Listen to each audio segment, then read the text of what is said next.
Welcome everyone to Love Ballarat's second episode, the Great McIvor Gold Robbery, brought to you by the Tales from Rat City team.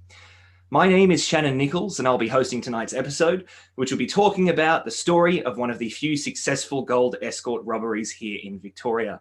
I'm joined today by actors Christopher Hope, Timothy Ian McMullen, and Kiralee McKellar, who are going to be reading in for us. I would also like to acknowledge the traditional owners of this land, the Wadawurrung people of the Kulin Nation, and I'd like to pay our respects to their elders, both past, present, and emerging. Throughout this stream, you can make comments and ask questions in the comment section of the YouTube video just below, and we will have a brief Q&A at the end of the episode. On July 20, 1853, a group of bandits attacked the private gold escort about 100 kilometres northeast of where we are in Ballarat. They got away clear with a great deal of gold and cash, and remarkably, with no deaths on either side of their conflict. The escort was under the protection of 6 men, 2 mounted troopers being Superintendent Warner and Sergeant Dewings at the front, a driver, Mr. James Fuchs, and 3 mounted troopers bringing up the rear. It was travelling between the McIvor diggings near Heathcote and Kyneton to meet the larger, more well-guarded escort to Melbourne. They were carrying over 2,000 ounces of gold and over 800 pounds of cash. And today that gold can be estimated as worth around $6 million and the cash well into the hundreds of thousands of dollars. By about halfway along the track between Heathcote and Kyneton, the escort had settled into a comfortable pace. Warner and Dewins at the front keeping a keen eye on the road ahead, the troopers in the rear perhaps having some idle conversation. The escort rounds a bend, and shortly along the newly visible path, a fallen log can be seen blocking the road. Superintendent Warner senses some trouble. He raises his hand and he calls for his men to halt! Sergeant Dewins turns to Warner and he suggests, Perhaps someone has camped here. Suddenly, the sound of gunfire is heard ringing across the countryside. The driver, Fuchs, is shot through the knee with another ball scraping past his temple, millimetres from ending his life. The 3 troopers in the rear are taken down mostly in the first volley. One trooper, Priestwetter, falls heavily on his arm and dislocates it. Another, Davis, fires back, but he misses before being thrown to the ground himself. The third, John Morton, is caught under the crushing weight of his dying horse, but he is able to shoot one of the attackers, wounding him. Morton, however, is then shot himself in the shoulder very near his chest. He is down. Dewins and Warner escape the fray, and they take up a firing position just up the road. Both troopers' mounts are shot, but both bravely bear their riders through the following conflict. The troopers exchange fire with these bushrangers for some minutes. They see men taking cover behind trees and the escort wagon, shooting at them with rifles, double-barreled guns, and even 6-barreled revolvers, which are rare on the Victorian goldfields and a formidable weapon to come up against. Eventually, Dewins has no more ammunition for his carbine and he reaches for his pistol. Warner sees Dewins fire his pistol once and tells him, "The pistols are of no use. Go for help." And he rushes to their destination, Kyneton. Soon afterwards, Warner realises that he also can do no good here, and so he too gallops away to the nearest police station for assistance. And so the battle was over. 2 troopers had fled, 4 were unconscious or helpless on the ground, and at least 1 ranger was wounded, but remarkably, no fatalities. The robbers ransacked the cart, and they gathered up all of the gold and money, overlooking only a single packet containing 120 pounds. During the fray, and while lying half-conscious afterwards, several of the troopers reported noting 8 to 10 men at least in the raiding party, and at least 1 woman among them. Later that day, Sergeant Dewins arrived in Kyneton to report to the officers of the private escort company. Following his report, one Henry Aguilar writes to William Lassouf, a man reported as a part owner of the gold. Mr. Aguilar writes, It is my most painful duty to report that our escort this day was attacked about 14 miles from here by a body of bushrangers. Mr. Bryce Ross has just left this office, having received a detailed account from Mr. Dewins of our force, who arrived here at full gallop with his horse wounded by 2 bullets. I instantly gave every information to the police at Government Camp, and an express was immediately dispatched to Melbourne. As you will perceive by the accounts in the Argus, Mr. Warner and Mr. Dewins were the only persons unhurt. although they were exposed to a perfect shower of bullets and shot. The 3 troopers and the driver were all shot. As these 4 fell at the first volley, it was of course impossible for Mr. Warner and Dewins to make any resistance. The police and several volunteers and special constables who have been sworn in for the purpose are now scouring the country in every direction. Dewins is here. Wounded men are in hospital at the camp, where they have been attended by several medical men. Up to this time, no tidings of the capture of any bushrangers have reached me. I have the honor to remain, sir, your most obedient servant, Henry Aguilar. The aforementioned Bryce Ross wrote the following letter on the following day, which details the well-being of the escort guards and the first steps of the investigation. Never since I've been engaged in forwarding digging correspondence to Melbourne have I sat down with more painful feelings than to pen the following melancholy details. A volley of ball and shot was poured in among the troop, shot after shot. 4 of the troop, including the driver folks, were shot by the hit and brought to the ground at once. Of course, the moment the news had reached headquarters, a large body of troops and diggers, seizing their arms, rushed off to the disastrous and bloody scene. And at this moment, Wednesday evening, I am given to understand that about 400 men on foot and horse were in hot pursuit of the blood-stained villains. Towards evening, Commissioners Brackenbury and Wirraborough returned to the camp and informed the anxious waiting crowd of diggers that the 4 wounded men were being brought home, all more or less hurt, but none mortally wounded. The 4 of the banditis' horses had been found and secured. Also, that 2 of the coats, 2 pannikins, one marked Richard Maxfield and one WN, had also several of their saddles, and that the pursuers were in the hot chase of the track of the murderers. In short, the whole troop had a miraculous escape from the immediate death, the intention of the banditti being evidently to shoot down the whole of them at the first fire.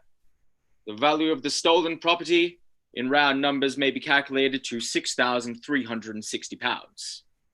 I suppose both the government escort and the private escort will now see the necessity for the best security for peace and safety to be well prepared for war, and that as men exist and live in the colony of Victoria who thus care naught for coolly shredding human blood to secure gain, as this morning's melancholy details testify, all gold escorts, whether carried on by the government or by the private company, must be ably and substantially guarded for the future. Up to this hour, Wednesday evening, 9 p.m., no further account has come into the camp. The wounded men are doing well. July 21st, 1853, Bryce Ross. Unfortunately, even with hundreds of volunteers, the equipment found in the chase, the investigation turned up nothing of use. Several reports claimed that the bushrangers had been apprehended, but they were all false. Dozens of suspects were apprehended, but they were all subsequently released with no charges pressed. The police investigation, currently headed up by Chief Captain McMahon and Chief Inspector J. Ashley, had grinded to a standstill. At least it had, until a wizened, furtive little man turned himself in to the authorities. This man was George Francis, and he claimed that the violence of the attack was too much for him to bear. His conscience had gotten the better of him. George Francis was ready to turn over all of his accomplices, including his own brother, John Francis, in exchange for both of their freedom. This was a remarkable turn of luck for the police. He gave up several addresses where his former comrades could be found and listed several names of those involved. A Joseph Gray was named as the leader of the gang and the mastermind behind planning the attack. He was a wily man and did not stay at the betrayed safe house long enough to be captured. It is believed that he escaped towards Adelaide. John Francis and George Wilson were both arrested while aboard the Madagascar, which was a ship docked in Hobson's Bay and was not far from heading towards London. While being brought ashore in police custody, John Francis was heard asking a man aboard a nearby ship, the Kaluni, to look after his wife. This prompted Inspector Ashley to board that vessel, where he arrested George Frenchy Melville. He was so nicknamed presumably due to his marriage to a wealthy French woman, a fact which would later become a matter of great public fascination.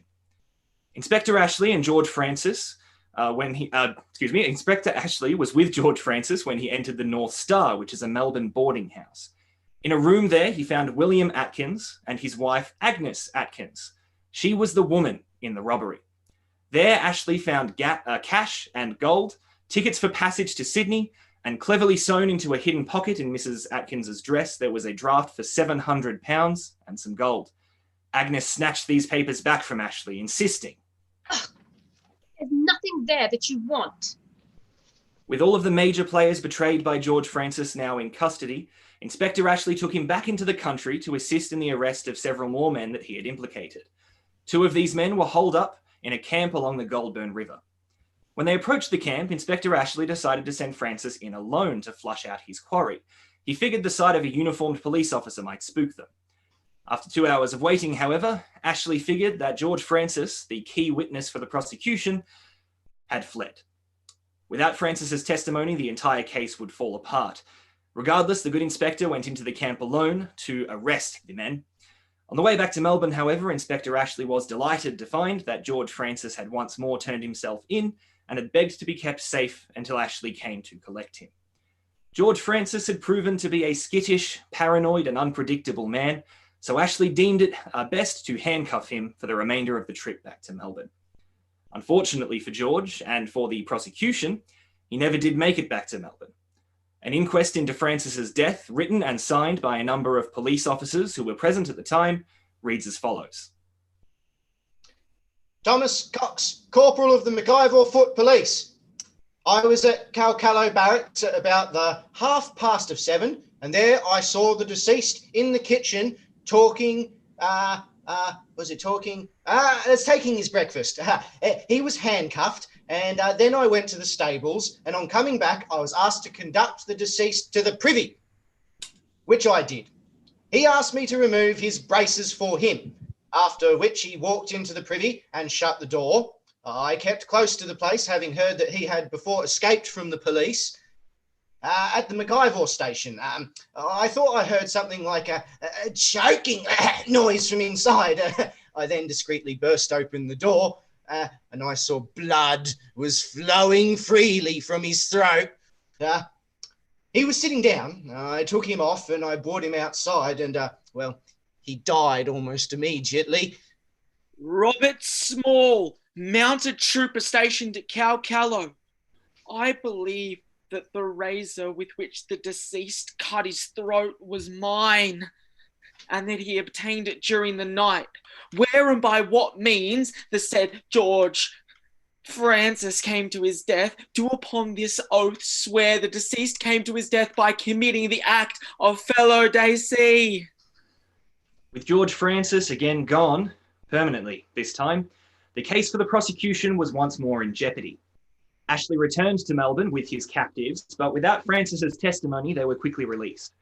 The case crumbling around them with the sudden and unexpected suicide of their key witness, Chief McMahon decided to turn to the brother of the deceased, a man who had, as it turns out, turned Queen's evidence before. So the case for the prosecution was back on track. The men from Goulburn may have gone free, but there were still Wilson, Melville, and the Atkinses locked up in the city. By September 17th, everything had been organised for the accused to stand trial. It was to be held in the Supreme Court in Melbourne under Justice Edward Williams. The prosecution, led in the name of the Crown by the colony's Attorney General, William Foster Stawell, had decided to drop all charges against Agnes Atkins. Although they were certain that she was indeed the woman ranger in the attack, there was a concern that a jury might become too sympathetic towards her, and that she, and alongside her the 3 men, would go free. For the defence, each defendant had their own representation. Frenchie Melville was defended by Mr. Archibald Meachie, a future Attorney General and Minister for Justice. George Wilson was represented by Mr. Richard Ireland, who was most well known for his involvement in the Eureka treason trials the following year. And William Atkins was defended by a Mr. Fellows. All 3 of these barristers were considered highly accomplished and were well respected. The trial began with the calling of John Francis, having turned approver for the prosecution. My name is John Francis, and in July last, I was on the McIvor goldfields. On the 20th of July, I left that place in the company of 3 prisoners, my brother George Francis, and a man named Gray. Our intention was to rob the Escort, and about 9 or half past, McElville and Wilson went down in the road in the direction of McIvor. The men came up about 10 o'clock. The escort was close behind them. I heard the escort cry, "Halt!" They halted and turned around and fired at the two men behind the bows. There was then a general fight, shooting at each other with both barrels. Myself and Wilson followed the two who had gone away and then called upon them to lay down their arms. Before we got within 50 yards of them, they fired 3 shots at us and galloped off. We never saw any more of them. The next morning, we divided the gold and measured it out with a powder flask. All 6 were present. On Sunday morning, we left all 6 of us for Melbourne together and went as far as the Rocky Water Holes, where we threw away our arms. My brother, Gray, and myself took the right-hand road. The other 3 went through Pentridge. We 3 got in Melbourne around 11 on the same night, and then we went down to my house, and I found Atkins and George Wilson had got there before me. I had been sent from home to Van Diemen's Land in 1843. For 10 years, I had a ticket, and I served my time. I came to this colony 2 years ago, and have been a steady gold digger. I assisted in taking the gold. The first thing I saw was the officer in charge of the company with another. I rushed down the road towards the 2 troopers in advance who were firing at my comrades. I shot the horse twice for the purpose of securing the rider, if I could. I believe both shots struck the horse. I did not shut my eyes. I kept them very much open, but I cannot swear whether I wounded him. I did not kill him, but in my opinion, both shots struck the horse. This is not the first time, I am sorry to say, that I have been an approver. I do not know where my brother is. They tell me he is dead. I do not know that he cut his throat, or they tell me amongst other strange stories. I will swear that I never knew of the reward until now. I was not told when I gave the information to Captain McMahon that my brother was dead. And if he says he did tell me, it is false. After I was in prison, my wife told me of my brother's death. I said there were 6 of us in this robbery. Gray was at the planning of it. He has never been in custody to my knowledge or my information. I dare say some hundreds have been apprehended at this charge according to the newspapers, but I know nothing nor never saw anything about the reward. I was determined not to take away human life. We fired at the horses to secure the men and tie them up. This is what we call a sticker. When I was in Melbourne, I was not concealed. I will swear I did not know of the reward of £500, but when I heard of a confession, I made one. It was made for the love of justice and not to allow an innocent man to suffer. I did not include my brother. I knew he had sworn 12 men were in it, and I put my neck in the halter for the purpose of saving innocent men. Wilson had been a friend to me, and so was Melville. I expect the jury to believe everything I'm saying. Samuel Davis, one of the troopers injured in the attack, was the next called. He denied that the guards were the first to fire and identified Melville as one of the bandits. However, after Mr. Michi was allowed to cross-examine him, Davis withdrew that positive identification, stating, "I should be sorry to swear away any man's life wrongly." Sergeant Doings was the next to take the stand. He reiterated that the bushrangers were the first to open fire, and then he briefly described his recollection of the robbery. He went on to say,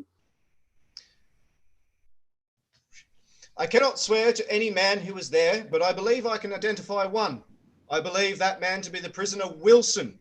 I saw him again in the jail yesterday with about a dozen other men, and I picked the prisoner out from amongst them as they were formed in a line. Following Doings, Superintendent Warner was called to give his testimony, and he did so in such a way that His Honour felt the need to admonish him. I gave a description of a man who I believe I could swear to. He was near the cart, and for 2 minutes I was firing at him. That man is the prisoner Atkins, as far as I believe. It is not true that our party fired first. I have a strong impression that there was more than 6 men concerned in the attack. I do not think these men were disguised. Nah. They might have worn Guernseys. Following Warner, the driver of the escort, James Fuchs, was called. He identified none of the men, but he testified there were up to 10 men, not 6 as claimed by John Francis. The next witness called was Ellen Francis, the wife of John Francis. She was a woman of around 18 years of age. She offered her account, claiming that she did not know of the robbery prior to her husband turning informant. In the beginning of July last, my husband and his brother went to the diggings and returned at the end of that month to our house in Collingwood Flat. My husband and brother-in-law had 7 bags of gold between them. Wilson was on board the Madagascar when my husband was arrested. I saw him give 4 bags of gold to a woman on board and told her to come ashore with me. I did not see what was done with it, except that she put 3 bags in her bosom and 1 in her pocket. I heard 2 or 3 days after my brother-in-law died that he was dead. I saw Captain McMahon the day after my husband told me his determination. I did not tell my husband that my brother-in-law had turned approver. I do not know that my husband knew his brother was dead when he told me that he would give information to Captain McMahon. I was never asked by anyone to ask my husband to turn approver. Myself, husband, and Wilson took our passage for England in the Madagascar. Wilson was taken the day after my husband. I have read about the reward, but I do not know it as a fact. I do not expect a single shilling for myself or my husband for coming forward to give this evidence. Upon my oath, I swear that I did not know that the gold on board was stolen property. The woman that Wilson had given the gold to was Anne Clancy, who had proceeded then to give the gold to the landlord of the railway hotel nearby. The reason I gave the gold to Murray, the landlord, was that I heard some persons who robbed the escort were on board. It occurred to me that the gold belonged to the escort, and I felt uneasy having it in my possession. The reason for Clancy receiving the gold in the first place doesn't seem to be on any record, nor is her connection to the bandits in the first place. At this stage, the court adjourned for 1 hour. Upon returning, Captain McMahon was called to give his testimony. He stated that the aforementioned gold given to Murray was soon after handed in to him. Matthew Murray, the landlord, was the next called, and he had the following exchange with Mr. Ireland from the defence. Have you been in conversation with any of the witnesses during the adjournment of the court? Yes, I have. And to whom, sir? To Mrs. Clancy. Aye, and what did you have to say to her? I asked her how things were getting on here. And pray, what did she say? She said... Come on, sir, let's have it. Oh, yes, you shall have it. She said she was as sharp as you were. At this, much of the court erupted into laughter, including the defendant, George Wilson. Once the court was brought back into order, Murray was sworn in. I am the innkeeper at Sandridge, and I know Anne Clancy. She brought me a bag of gold in the month of August last. I buried it in the sand in my cellar till I gave it to Captain McMahon. At this point, the audience in the courtroom, and perhaps our audience at home today, may have been wondering why so much time was put into identifying this particular bag of gold. Indeed, any number of diggers from any goldfield may have been in possession of a few bags of gold completely within the law.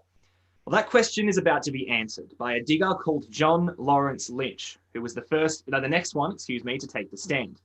He was presented with a particular nugget shaped like an eagle which had been struck by a pick, which was taken from the bag in question. I was at the goldfields in July last. I deposited on the 14th of that month some gold in the escort office. Now, the nugget of gold now shown to me is my gold, and I intend to present it to a person. It appears as if a pick had struck it, but it was never touched by it. The nugget was in the bag when I deliver it. I can positively swear to the piece of gold produced. I saw it very frequently. So, not only had all three defendants been identified, at least partially, at the raid, but there was now this highly unique golden nugget connecting them to the escort. The final significant witness called was Detective Ashley, who again went over the details of the arrests and the investigation, as we heard earlier. At this point, the prosecution rested their cases. One by one, the defencing counsel rose to speak for their clients. Archibald Meachie, in defence of Frenchie Melville, apparently made a particularly impressive argument that his client and his wife were running a business, and them having a large amount of money on their person when they were arrested was a negligible detail. Once the defence rested, Justice Williams declared, I do not at all regret the time the present case had occupied, because it was one of such grave importance that it demanded the strictest inquiry and the most careful investigation. He then set the jury to their task of deliberation. Approximately 1 hour and a half later, the jury returned. The verdict on the count of assault and the robbery of the gold on the escort was guilty. Melville suddenly went pale. He drew his hand over his forehead as though in a state of great mental agony. Wilson and Atkins were less outwardly concerned, but both adopted quite serious demeanours. After a few minutes, Mr. Fellows from the defence rose. He argued that there was not significant enough evidence for the jury to have made a truly informed decision. He did not wish to argue the question then, rather hoping for a reprieve of some days to prepare. Justice Williams did not agree. I do not see that there is anything in this point. I do not indeed, or I should be very glad to reserve it. Well, under the circumstances, we cannot proceed with the argument now. I really see nothing in it. Ireland pressed that there was no real proof that the gold, identified by Lynch, had really been aboard the escort wagon. Eventually, Justice Williams conceded the point and called for the court to adjourn until Monday. The three men were taken back into custody in suspense as to their fates. But Monday morning came, and to the accused's dismay, the verdict was held. All three men were sentenced to death. Melville then made what was described as a savage attack onto John Francis, the man who had betrayed them, before being reined in by Justice Williams. Order! Divest your mind of malice and prepare yourself for the death that awaits you. Melville's demeanour changed instantly. Then may God forgive me as I forgive John Francis. I am not appealing for mercy, as I want no mercy from any man. I will appeal to a higher court where kings, nobles, even judges are tried and judged, and there I shall stand and be found spotless. The trial now over, the men were taken back to their cells to await their execution, which was set for 16 days' time. October 3rd came, and 3 ropes had been prepared on the scaffold at Melbourne Jail. The weather, by all reports, was especially fine, and the public gathered to bear witness in what was considered to be the largest crowd ever seen there. Melville and Atkins had both been visited frequently in jail by their wives, and all 3 men came out on their final morning in clean, fresh clothing. The men were led to the scaffold, restrained, and arraigned before their respective nooses. Melville nodded to his barrister, who he spotted in the impressively large crowd. Each man was given an opportunity to speak. George Wilson addressed the people and declared that he had forgiven all those who gave evidence against him. He spoke of a man who he knew was currently in jail, who he swore was innocent, and then he was quiet. George Frenchie Melville began to speak, but after a few words he faltered. He said that he believed he could not make himself heard, and ended with, I wish you all a very good morning. Atkins remained silent to the end. The hangman placed the ropes around their necks, he pulled the lever, and the 3 men fell. Atkins died almost instantly, his neck breaking clean as the rope pulled taut. Wilson and Melville, however, survived the initial drop and proceeded to struggle and make all manner of horrid noises for quite some time, until the executioner came along, pulled down upon their legs, and ended their suffering. Afterwards, the crowd dispersed and the bodies were taken down. Mrs. Melville claimed her husband's body according to her legal right. Then the bodies of Wilson and Atkins were buried on jail grounds. The rest of the gold was never found. Some believe it was stashed somewhere, and in years to follow, many hopeful diggers went looking for the rumoured treasure. Gold escorts thereafter became more heavily guarded, even recruiting Her Majesty's army to defend them from shady characters and gold fever-stricken bushrangers. And we don't know where Joseph Gray, the alleged leader of the gang, ended up after this. He faded into obscurity, likely living off of his personal share of the loot, maybe relaxing on an island beach in Tahiti. Neither he nor the Francises nor Mrs. Atkins seem to appear on any public record after these events. Mrs. Frenchie Melville, however, featured in another article several days later with the headline, "Disgusting and Inhuman Act." For reasons known only to herself, she had decorated her husband's corpse with ribbons and bows and displayed it openly in the window of her oyster shop on Little Burke Street in Melbourne. Whatever her reason, it can be fairly presumed that Mrs. Melville was every bit as dramatic as her late husband. It almost goes without saying that after this event, the bodies of those hanged at Melbourne jail were no longer able to be claimed by their family. And that does conclude our story for this evening. Thank you everyone for coming to watch this episode of Love Ballarat, whether it be live with us tonight or at home watching the recorded episode at a later date. Before we do begin our Q&A, which I do believe David Waldron, our resident historian, has already gone through the comments and read through them and answered them as best he could. But I would like to quickly mention the Ballarat National Theatre's upcoming podcast, which is an audiobook of Jane Austen's Pride and Prejudice. That's another local project with many local artists, myself and Kirralie included, which are collaborating on that. So please do check them out. The first episode is already available for free on Spotify. I'd also like to thank Kirralie McKellar, Timothy Ian McMullen, and Christopher Hope for playing with us tonight and reading in some of our episode and these letters and testimonies and such. I'd also like to thank David Waldron for answering the questions below and helping me out with some of my research. Katrina Hill for all of her hard work making this possible, and the entire Love Ballarat team for forming this project in the first place. Also, tomorrow night, Love Ballarat will be presenting a local musician, Paul Michael Donovan, who will be singing songs from the Irish Rebellion at 7 p.m. So make sure you check out the tickets for that through the Love Ballarat Facebook page. And I do believe we have a few questions. I'll just quickly read them out here. So we have got a detailed description.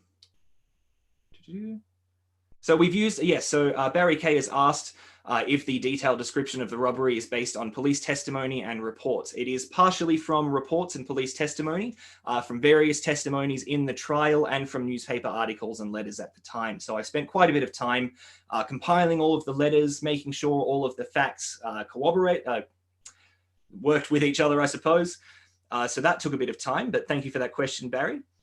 Yes, informants from Chris Hiscock. That is interesting. Not quite a question, but I'll take it. Thank you, Barry. It is indeed a great story. I'm glad you agree. And I do believe that is all the questions here. What punishment were they facing if found guilty? Well, we do have that answer already. They were hanged, those three men. And as far as Barry Kay has asked if the term approver is still used in legal cases today, I've not heard of it recently, but there we go. So David Waldron has responded. It is an English legal term, approver, one confessing himself guilty of felony and approving others of the same crime to save himself.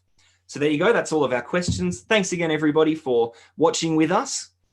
I hope you enjoy the rest of the night and watch as well. We have an episode next week and tomorrow night. Thanks very much.